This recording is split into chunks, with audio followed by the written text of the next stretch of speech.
Et salut à toi! Aujourd'hui, on va voir les 8 meilleures IA gratuites que tu peux utiliser en 2026. Alors, on va faire un comparatif complet de ces intelligences artificielles. Je vais créer plusieurs images avec le même prompt sur toutes ces intelligences artificielles. On verra à la fin laquelle est la meilleure et pourquoi. Parce que finalement, toutes les IA ne se valent pas, mais elles se valent pas pour tout. Certaines vont être meilleures dans certains domaines et d'autres dans d'autres. Si t'aimes mon contenu, n'hésite pas à t'abonner, à liker, à faire un commentaire. Tu sais très bien que ça m'aide pour les algorithmes à me faire connaître. Donc je vais utiliser déjà Nano Banana Pro que j'utilise déjà très régulièrement. Est-ce que ça sera toujours la meilleure IA au final? On verra parce que ça se trouve je me trompe complètement. Je vais faire de même avec ChatGPT, donc je mets également le prompt.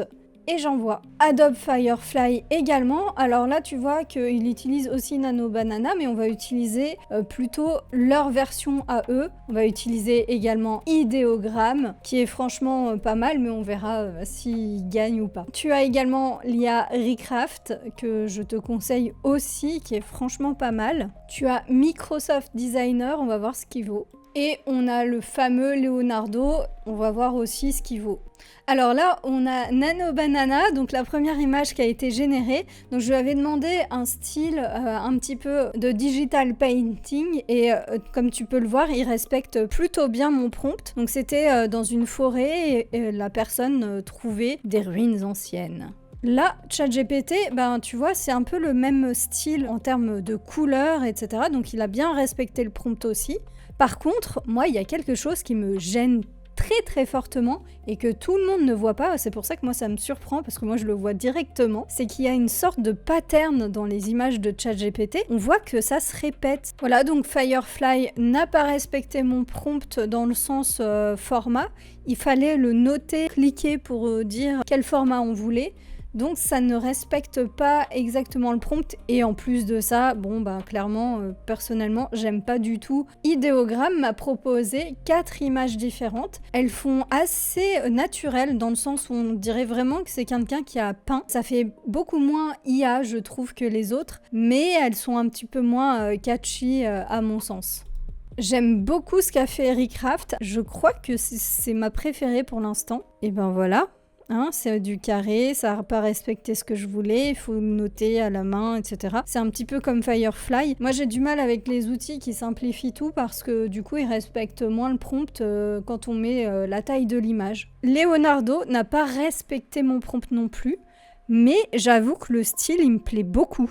Je crois que c'est un des styles que je préfère avec Recraft. Alors peut-être qu'il faudrait que je le mette un peu mieux dans le prompt, ce style, mais parce qu'il faut savoir que je pense que je vais utiliser une IA particulière avec un style particulier pour faire les images de mon jeu. Je suis toujours dans cette optique-là. Et d'ailleurs, si tu sais pas de quoi je parle, il s'agit de Millendal Quest, un petit jeu qui te permet de pouvoir travailler comme si tu faisais des quêtes dans un jeu vidéo et donc ça te motive d'autant plus. D'ailleurs, si tu ne sais pas comment faire de bons prompts, alors tu peux demander à une IA, mais je t'invite quand même fortement à télécharger mon guide gratuit qui se trouve en description, qui va te permettre d'apprendre réellement à faire de bons prompts. Donc tu peux aussi donner ce guide à ton IA préférée pour qu'elle puisse apprendre à faire les meilleurs prompts possibles. Donc on va tester le deuxième prompt qui sera pour le personnage. Alors je voulais un style un peu kawaii, un petit peu chibi comme on dit. Voici le petit personnage, il est assez mignon. Je trouve que ça va bien pour un jeu vidéo qui permet en fait d'être productif, d'avoir quelque chose un peu dans un mood sympa. ChatGPT m'a fait ça. Alors lui, il est beaucoup plus complexe, il y a beaucoup plus de nuances, etc. Pour un jeu vidéo, ça va être très compliqué de l'animer, alors que celui-ci, ça va être beaucoup plus simple, je pense. Et bien là, je suis assez surprise parce que Firefly s'en sort plutôt bien. Alors évidemment, il y a des petites choses à revoir, je trouve qu'on voit pas assez le nez, etc. Ses mains sont très claires, son visage l'est beaucoup moins. Alors Recraft m'a fait ça, ce qui est pas mal. Ça fait très dessiné en contour là, comme tu peux le voir. On voit que le contour n'est pas net. Par contre, c'est très sympa, du coup ça donne plus un style plus personnalisé, un peu plus graphique. Là aussi, il est très sympa aussi. Alors évidemment, je préfère ce côté mignon d'ici. mais Recraft est plus original, donc à voir. Là, les chaussures, elle a pas de pied en fait. Donc voilà, il y a des petits détails comme ça qu'il faut regarder. Voilà, je vois pas de défaut, alors il y en a certainement, hein. Il faut regarder en détail. Mais voilà, elle est plutôt pas mal. On va voir ce que nous a fait Leonardo. Alors Leonardo, c'est... Ah oui, c'est très sympa ce qu'il fait Leonardo, j'aime encore mieux. Ah, ça va être dur de choisir.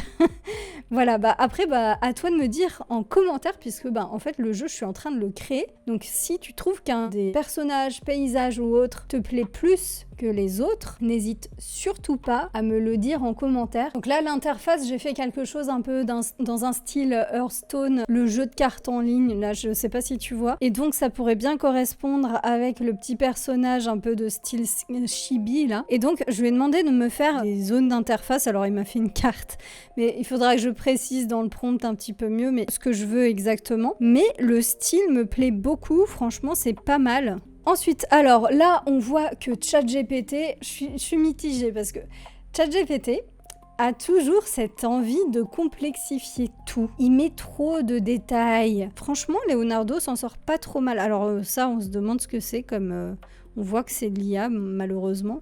Donc c'est très difficile de départager parce qu'en plus j'ai fait que 3 prompts différents. Grossièrement, j'avais déjà fait un comparatif. Et pour te dire, au final, qui c'est qui gagne? Pour moi, ça restera toujours Nano Banana parce que en fait c'est l'IA à mon sens. Alors elle est pas assez nette, mais je pense qu'il faut que je le mette dans le prompt. Leonardo en 2e position, mais il s'utilise Nano Banana. Alors ce qu'il faut savoir, c'est que j'ai pas juste regardé les résultats pour donner ma note. Je regarde aussi à quel point c'est gratuit. Aussi, c'est le but de cette vidéo, c'est pour savoir le rapport qualité-prix. Donc Nano Banana, franchement, tu peux faire beaucoup d'images par jour gratuitement, c'est ce que j'utilise, et tu peux faire des images vraiment qualitatives sans rien payer. J'espère que tu auras apprécié cette petite vidéo, que ça t'aura un petit peu aidé à choisir quelle IA tu souhaitais, avec laquelle tu souhaitais travailler. Tu peux t'amuser à combiner toutes les IA possibles pour ne jamais payer une intelligence artificielle. C'est totalement possible. Alors ça te demandera plus de travail, c'est sûr. Mais au moins, tu débourseras rien. Voilà, on se dit à bientôt pour une prochaine vidéo. Ciao! Abonne-toi à ma chaîne, l'IA la créa, tout ce qu'il te faut pour tes projets qui te ressemblent et les rendre rentables et beaux.